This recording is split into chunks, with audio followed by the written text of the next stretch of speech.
strategy was, and we talked about a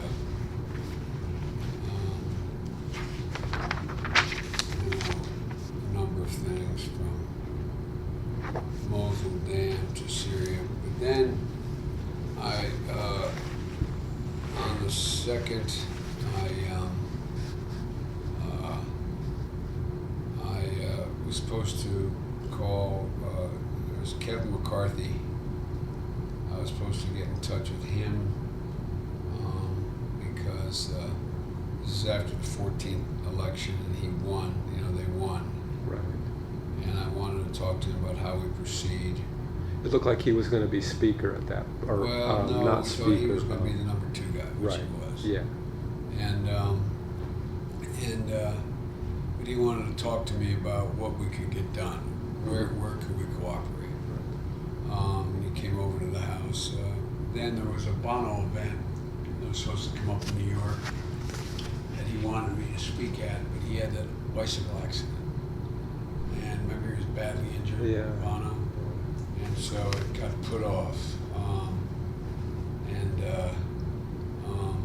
And then I was working on energy infrastructure with the Department of Defense as well as with the Department of Energy, because we were putting together a program where how he needed me to spearhead with him a major initiative on rebuilding the energy infrastructure because it was so vulnerable. Because a lot of it was along the shoreline. A lot of it was, we talked about there were several $1 billion worth of outages a year that cost consumers a lot, and how we could be,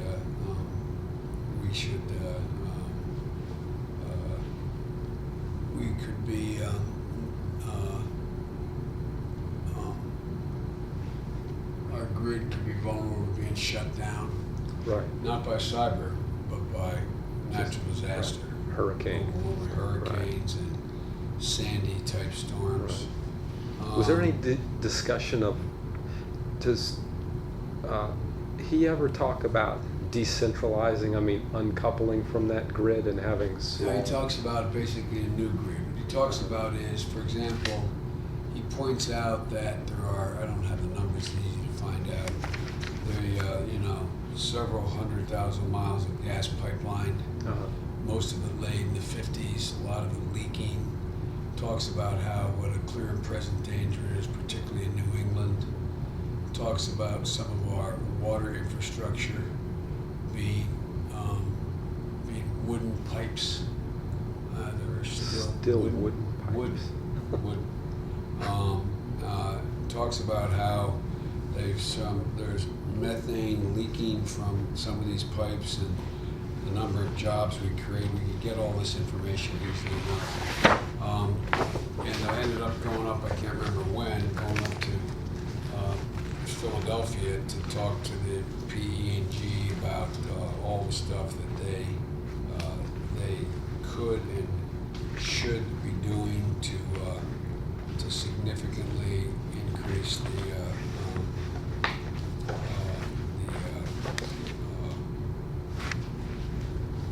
safety of the system, and how many hundreds of thousands of jobs it would create, etc.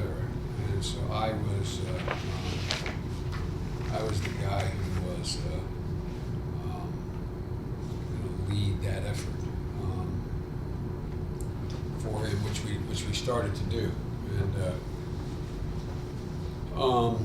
And I got the sense that the Secretary of Energy is a guy who was pretty optimistic about just what was going on with energy. Yeah, policy. And he talked about the great chances, and he thinks that I'm the only one who really understands it, and he needed me to be the face of this effort, which for the better part of that year that I was. We also talked about, at that same thing, we talked about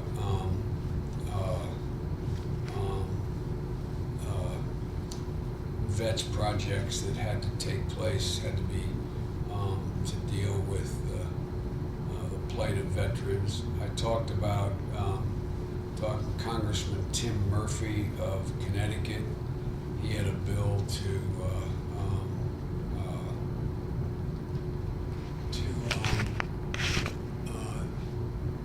focus on mental health. Hello? No, she's not here yet. Let's wait till she gets here, okay? I'll call. And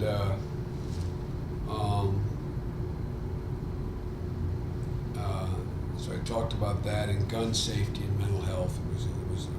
That was the connection. He was He's a he was congressman in Connecticut. so near Newtown. Yeah. Yeah. Well, maybe not. I don't think he represents Newtown, but near. And then I talked with the National Security Advisor, Susan, about following up with Brazil and Dilma, which I was getting back on track. I was working her really hard. You had been there New Year's, right? To Brazil. Yeah. Remember though, I was the one who rebuilt the relationship with her. Right after the. After the WikiLeaks stuff and all that, and so I spent a lot of time putting that relationship back. Then she gets impeached, but I spent a lot of time, Tony and I, talking about Ukraine and unfolding. And I called Jim Inhofe, talking about energy infrastructure. He's from Oklahoma, and talk about why this could work for both the energy producing guys as well as environmental guys to get funding for digging up the bad pipe, connectors and all that. And then the Delaware River project is all about deepening the Delaware River, the Corps of Engineers. Mm-hmm. I was fighting to get money for that, so I called Carper, Coons, Carney, Senator Casey, and Bill, Bob Brady, Congressman. Mm-hmm. And I had to call Elliot Engel of the Foreign Relations Committee, who was fighting the Iran deal, to try to, rein him in, which I was able to do. And I had to talk about Carper supporting the Iran deal and help. We got plus Carper was very engaged in helping me get funding for Central America and the Northern Triangle. So I talked to him about that. Was this all literally in that one day? Yeah. My God. And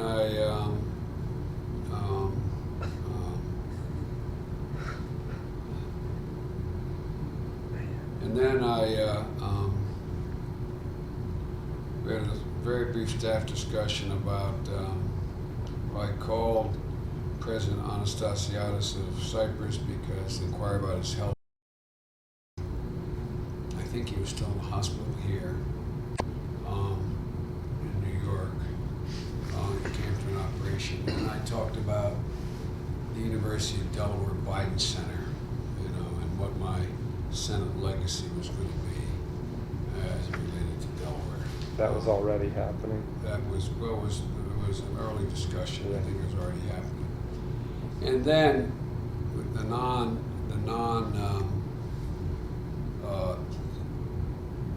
non-classified part of what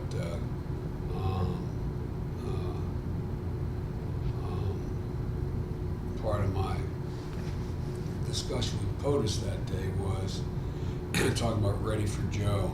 I told him about he told me about this, those bumper stickers that people beginning spontaneously to, And he had seen those?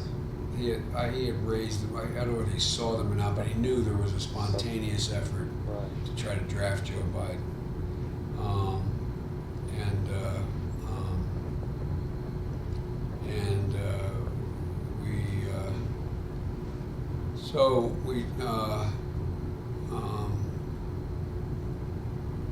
And then POTUS was talking about you got to avoid the, I can't remember what he meant by it, avoid the Mitt Romney, John Kerry situation, which is where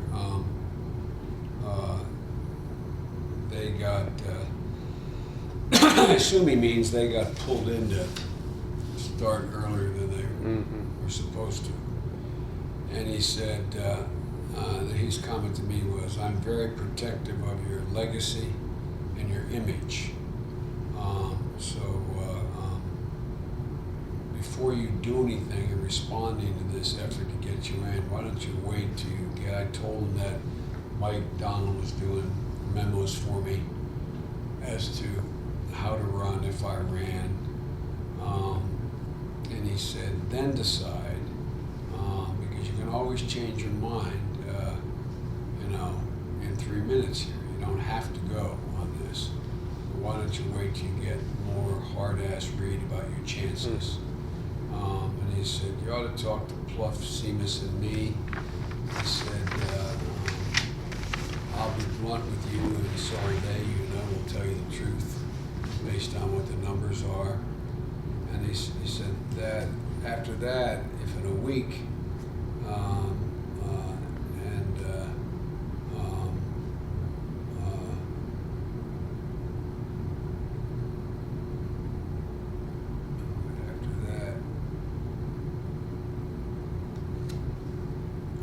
after that, within a week, that we have this discussion with you, me, Seamus, etc., then you can decide or not decide whether or not you should let Ready for Joe go.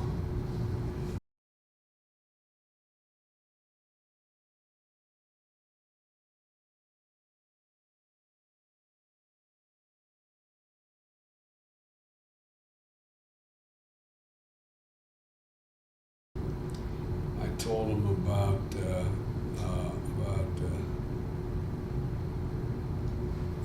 great rollout. What was I talking about there?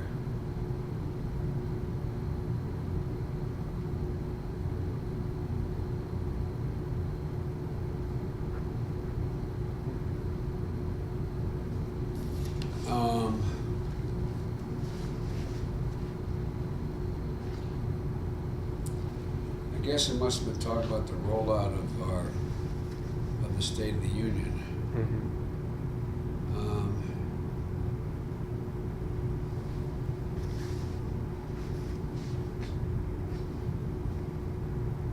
Would this be sort of maybe like the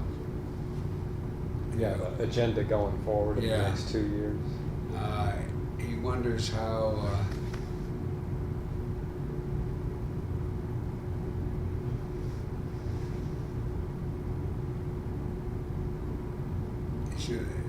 I guess he was wondering how the Republicans are going to get out of the cuts on in the border and Coast Guard, how they're going to explain that. What are Republicans going to do? He talked about the hypocrisy. We both talked about the hypocrisy of the prayer breakfast, because we had talked about that earlier. That was, it had just happened, it was about to happen. He told me what he's going to do, what his plans are for going to do the last year. He wants to help the poor. He said, I don't know, these guys read the same Bible. I don't know what Bible they're reading.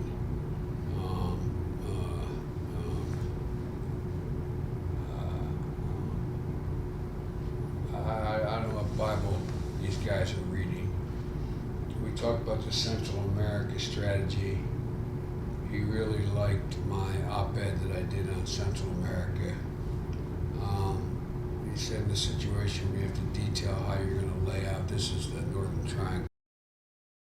I told him of the tentative plan for me to visit the Triangle before heading to Panama.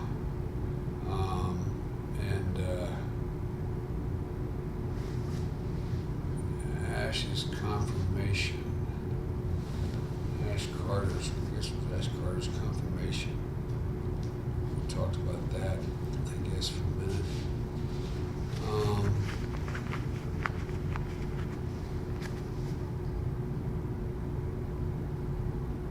So can I ask you two things about that lunch? One is that when he said, "I'm very protective of your legacy and your image," He was worried that I would get into, I think it was all about him trying to talk me not running. Yeah. And he was worried that if I got started with this draft Biden thing, I let it get out of hand, couldn't go anywhere, it would tarnish my image, tarnish my legacy. And so he wanted to make it clear that he was, quote, very protective of my legacy, very protective of my image. And so wait until you have more data. Wait to see if you can really win this thing. Don't get caught up in, this idea of everybody wanting to draft you, and just make sure there's something that you can actually get done. Is it doable? And the fact is that he didn't think it was doable at that time, that I could actually go out and get the nomination. Was that your read at the time, or are you? That was my read at the time. Okay. And he probably at some point said, at a minimum, it would be a really uphill battle. Right. And she's already really well organized.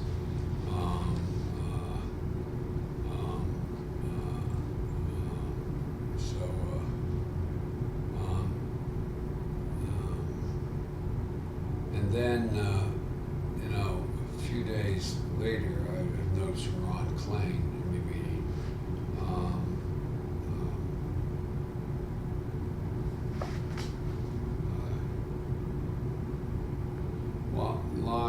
He said, Ron was pushing this is that you really should decide. You need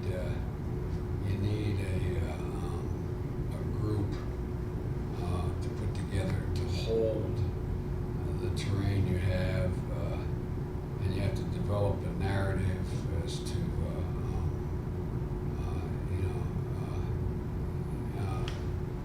how I'm going to decide. So the narrative to tell the press, I am thinking about it, but this is my decision process. And you need to explain the decision criteria for people.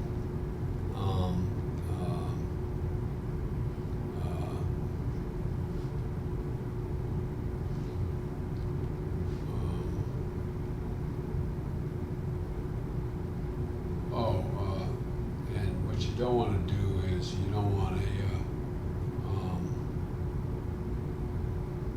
Can't remember already. You don't want to go the Marion Cuomo route of constantly.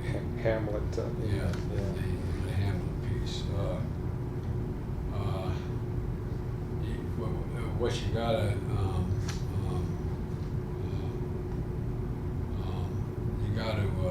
say, here are the things that I believe in. You gotta make sure that I'm always up and positive. No burning desire to run. This is a personal decision. I won't make it before May or June. This is what we talked about. It's not like I have a burning desire to run. And he said, you got to make it your choice. How I'll make the choice, what will trigger the choice, and when I'll make the choice.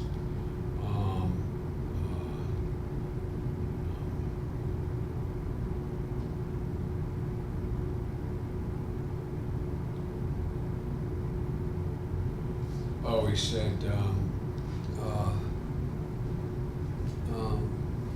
my decision to run or not run doesn't have to do with the field. I'm not out testing a message. Remember, she was testing messages. Right. Avoid the whole idea of looking like you're testing.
think we have that pretty well covered in that from the earlier, from the notebooks you had the last few times.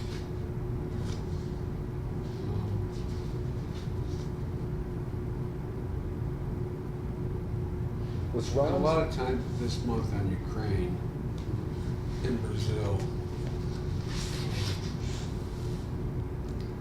And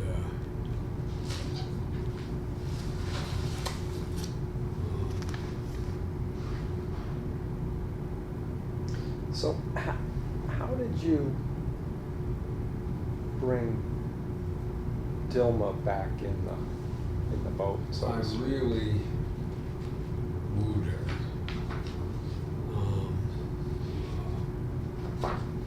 And I spent a lot of time talking to her. I spent a lot of time convincing her that it was in U.S. interest to have a relationship with them. She used the phrase in a press conference that Vice President Biden is seductive. I remember You reading that. know, we're not married yet, but he is seductive. I got her to believe that we weren't deliberately,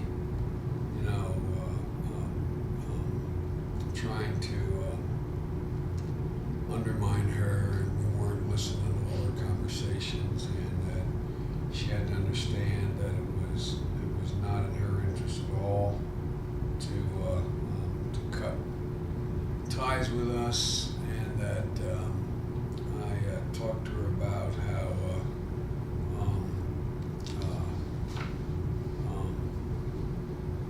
I made a commitment what we weren't going to be doing in the future in terms of dealing with her and her government.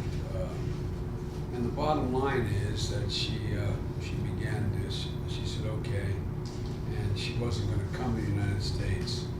I worked out where she would be able to come, and it basically patched everything up between the two. But I just worked really hard. Yeah. Was honest with her, didn't in any way mislead her. How strongly did she register her anger with you? Very strongly. And she didn't trust anything America was doing, but I said, you can trust me, I'll level with you. And then I talked with her about, tell me what your greatest political problems are. Maybe you can use me as an excuse to why you have to do what you have to do. I had multiple phone calls with her. Went down and visited her, talked about, how we could work together, how we could help. So it took months, but I really worked the relationship on a personal basis. Was her visit here sort of the moment when you felt like it was put back together? Yeah. Yeah. I mean, that was she had refused to come, and I had talked her into coming, and have the equivalent of a steak dinner, and to show her respect for her, because she was getting a living hell beat out of her home for dealing with us at all. It was like cut off relationships, etc. Didn't you have a personal connection, somebody, like a nephew or something that she had? No, but I paid a lot of attention to. I'd have to go back, and I'm sure I get a lot of material on the Dilma relationship. I mean, there's a lot of stuff that I did.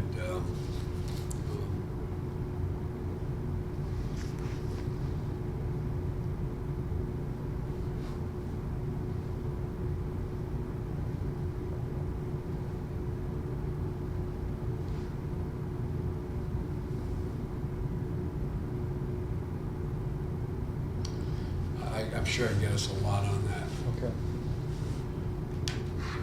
And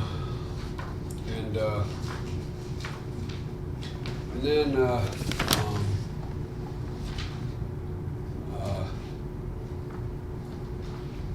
and I was working the same thing. I was working really hard on in Ukraine, as well as the Northern Triangle.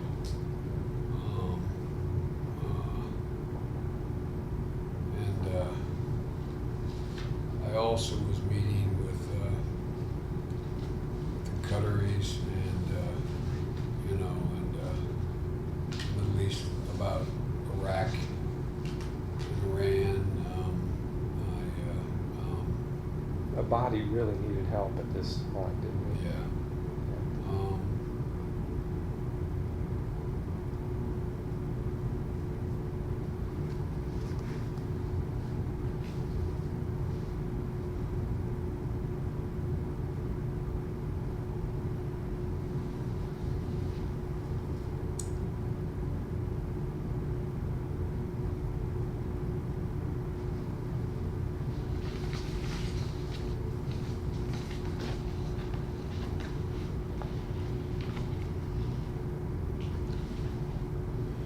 This was the time when I was making the case to the whole administration that instability coming out of the Arab Spring was not going to go away anytime soon. There was a real lack of opportunity. I argued the state media in the region was hurting us, Sunni and Shia refusal to adjust,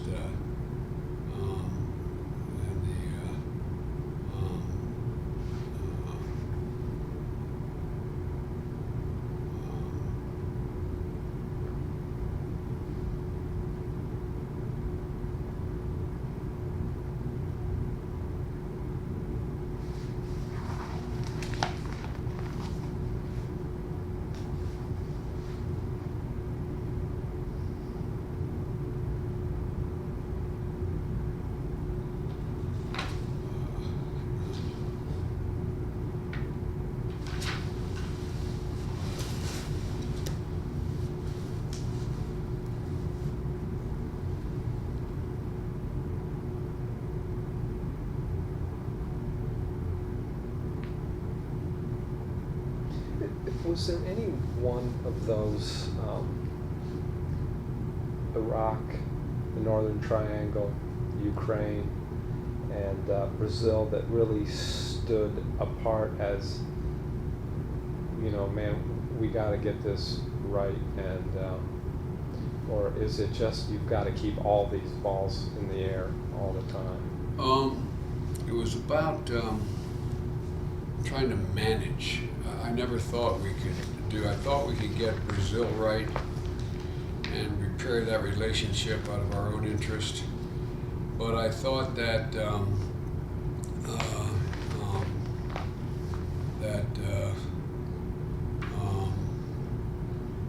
was, and all this time we're working on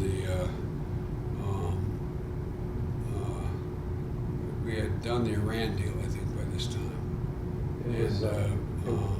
It was the framework was being worked on. Yeah. I think the framework happened in April. Yeah, and so I was of the view that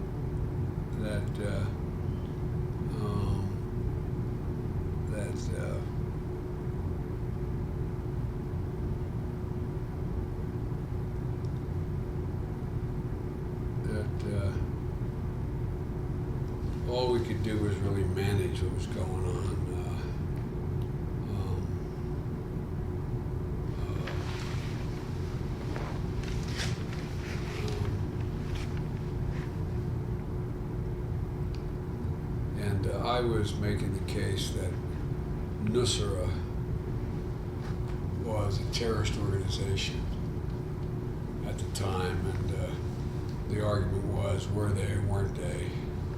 And I was making the argument they were. And I was talking about we just have to figure out how to manage this. At the same time, I was... Where was Nusra operating? In Iran. Iran. I mean, excuse me. In Iraq. In Syria. Oh, Nusra. And then, at the same time, I was making the case on the phone constantly with Poroshenko about help them against the Russians, because as the 26th of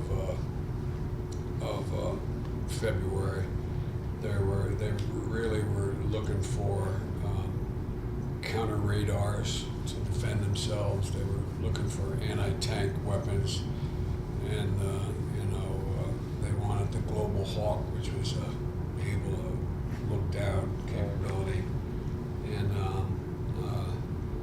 also I was still working on Brazil and a potential state dinner at the same time.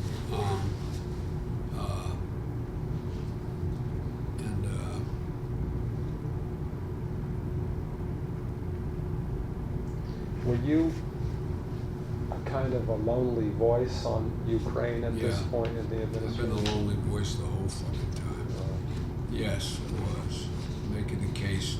I kept making the case, we pay now or pay later. Yeah. We either help them now or it's going to get much, much worse later. And what will happen. Also, during this period, I think this is when Schultz was trying to get me to run, Howard Schultz was calling me. And I got a call from Joe Donnelly that he wanted me to call. There was something about Father Hesper. Did he die? At Notre Dame? At Notre Dame on the 27th of February.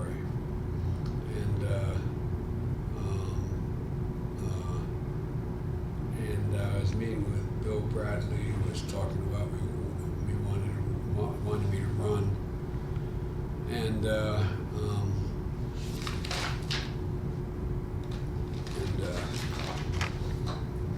then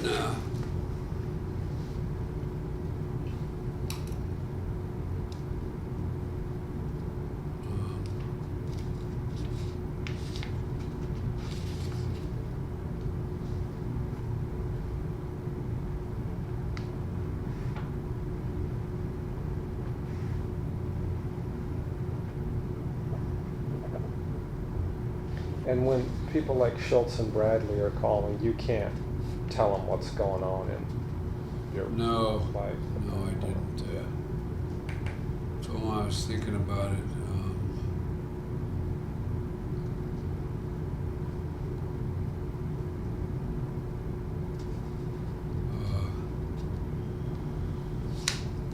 And the Central America piece, I was pushing for civil service reform and professionalize the police force. Talking about the need to get in light manufacturing and tourism. Talked about in Honduras about the gas pipeline needs to be completed. The use of military forces for police force had to transition to police power. You had to finish the gas pipeline from Mexico, or you get it underway. But that regulatory changes in the utility industry were needed to get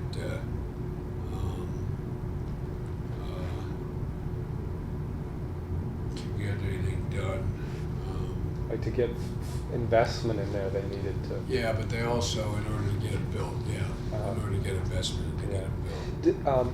Wasn't there also a mechanism that they had to sign off on, like it was almost a UN policing mechanism Yes, I insisted that this was before that. I'm trying to get the time frame. That's when we got to have somebody sit down with me when we do this.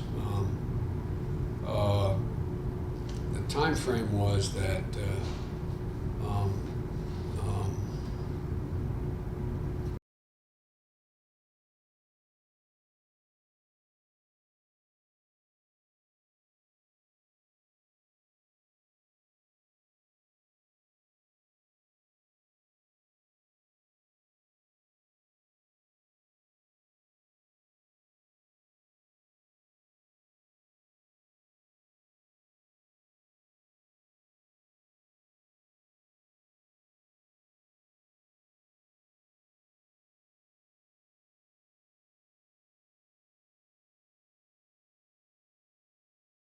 thank you. And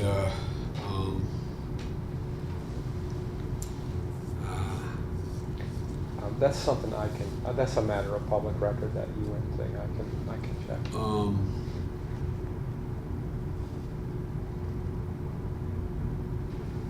And then I spoke to the Northern Triangle guys were in town, I think on the 3rd of March. And I talked about an ambitious agenda we have. This is a moment of opportunity.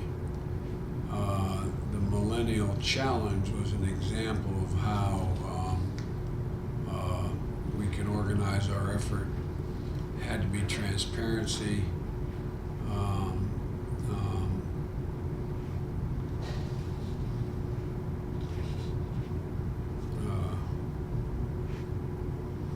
They needed to lobby Congress and mitigate or solve a lot of the problems. There need to be structural changes.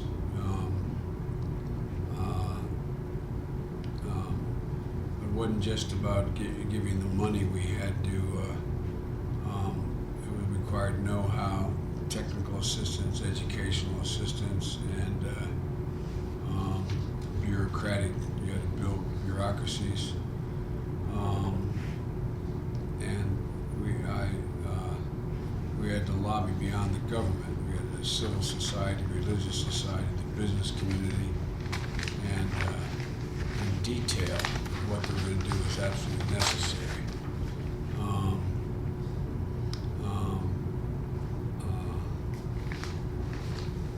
This must have been, was I down in?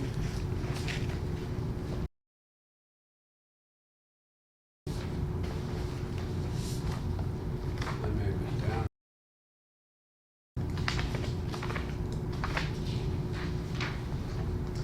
I have March 2, I think you were going to Guatemala City. Yeah, so I was down in, these were compliments, these were comments I made Okay. in Guatemala City Okay.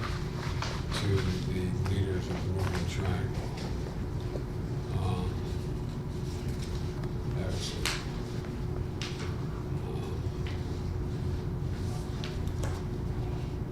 Is there some fun when you're on these trips No. down there?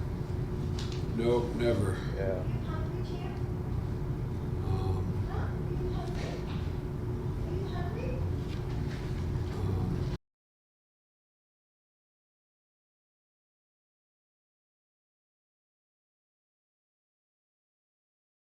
Yeah, I went to Guatemala, Hernandez, of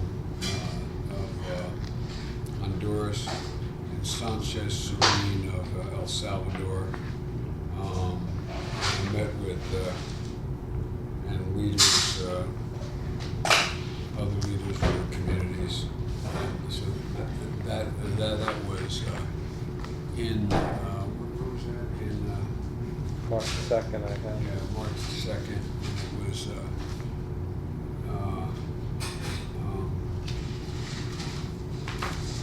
back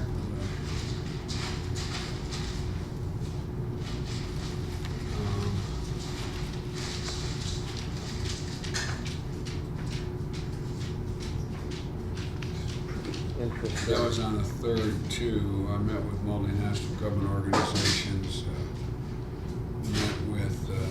to a state visit of a model police precinct. And then I had to Guatemala airport and came home. So, You know what's interesting about that day? It looks like you had a call with a body while you were there. I'm sure I did, yeah. Wow. Yeah. Because I was the guy who, you know, everybody, the only guy body really trusts is me. The triangle guys, Dilma,